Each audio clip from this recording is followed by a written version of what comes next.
আমরা যখন বাংলাদেশের হয়ে আমরা খেলাধুলা শুরু করি তখন আমরা কিন্তু সবাই বাংলাদেশি হয়ে যাই।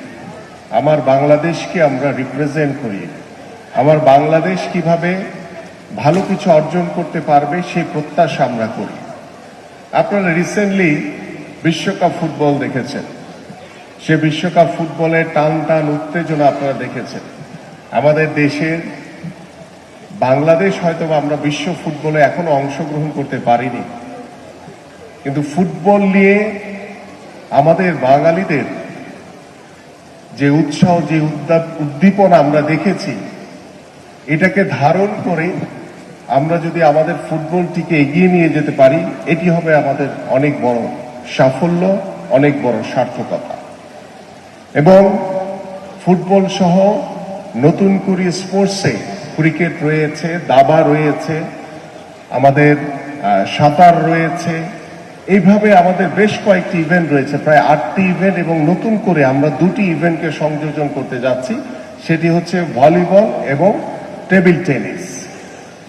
এবং আমরা প্রথম আসরে আমরা উপজেলা পর্যায়ে দল গঠন করেছি, সেখান থেকে দল গঠন করে আমরা জেলা পর্যায়ে খেলেছি, জেলা পর্যায়ে শেষ করে জাতীয় বিভাগীয় পর্যায়ে খেলেছি, আজকে জাতীয় পর্যায়ে আমরা উদ্বোধন করতে যাচ্ছি। কিন্তু আমাদের প্রথম আসর শেষ নেওয়ার আগেই আমরা কিন্তু দ্বিতীয় আসরের কার্যক্রম শুরু করে দিয়েছি।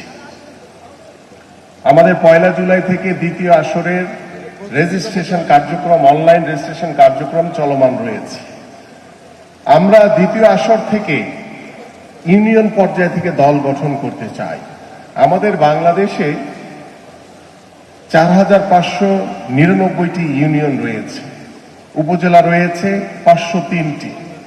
আমরা সেই ইউনিয়ন পর্যায়ে ফুটবল টিম গঠন করা হবে, সেখানে ক্রিকেট টিম গঠন করা হবে, সেখানে সাঁতারের টিম হবে, সেখানে টেবিল টেনিস হবে, সেখানে ভলিবল হবে, সেখানে দাবা হবে, মার্শাল আর্ট হবে।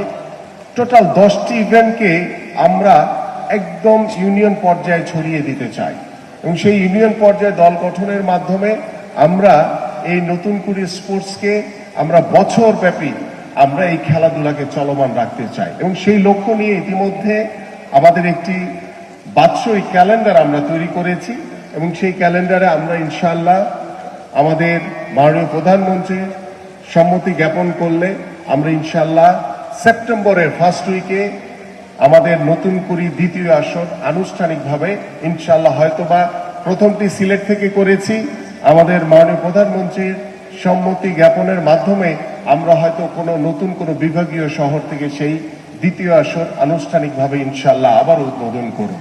এইভাবে আমরা নতুন করে স্পোর্টসকে আমরা আমাদের পরিবারের ভিতরে, আমাদের সামাজিক বন্ধনে, আমাদের রাষ্ট্রীয়ভাবে আমরা সর্বত্র ছড়িয়ে দিতে চাই, কারণ খেলাধুলার মাধ্যমেই আমরা একটি সুস্থ জাতি গড়ে তুলতে পারব।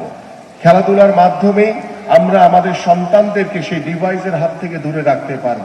খেলাধুলার মাধ্যমে আমরা মাদক থেকে আমাদের আগামী প্রজন্মকে দূরে রাখতে পারব। সর্বোপরি আমাদের প্রত্যেকটি বাবা মার যে প্রত্যাশা, সেটি হচ্ছে যে তার নিজের সন্তানটি যাতে সুস্থভাবে গড়ে ওঠে। সেই সুস্থতার জন্য আমি বিশ্বাস করি, আমার মতো আপনারাও বিশ্বাস করেন, এদেশের মানুষ বিশ্বাস করে যে খেলাধুলার কোনো বিকল্প নেই, এবং সেই খেলাধুলার উদ্যোগটি গ্রহণ করেছেন আমাদের মাননীয় প্রধানমন্ত্রী জনাব তারেক রহমান। এবং তারেক রহমানের নির্দেশে আমরা আমাদের এই নতুন করে স্পোর্টস আজকে আনুষ্ঠানিকভাবে জাতীয় পর্যায়ে উদ্বোধন করার মাধ্যমে ইনশাআল্লাহ আগামী 27শে জুলাই বিকাল 4টায় আর্মি স্টেডিয়ামে আনুষ্ঠানিকভাবে আমাদের সকল সেরা ক্রীড়াবিদদেরকে পুরস্কার বিতরণের মাধ্যমে আমাদের মাননীয় প্রধানমন্ত্রী সমাপনী অনুষ্ঠান শেষ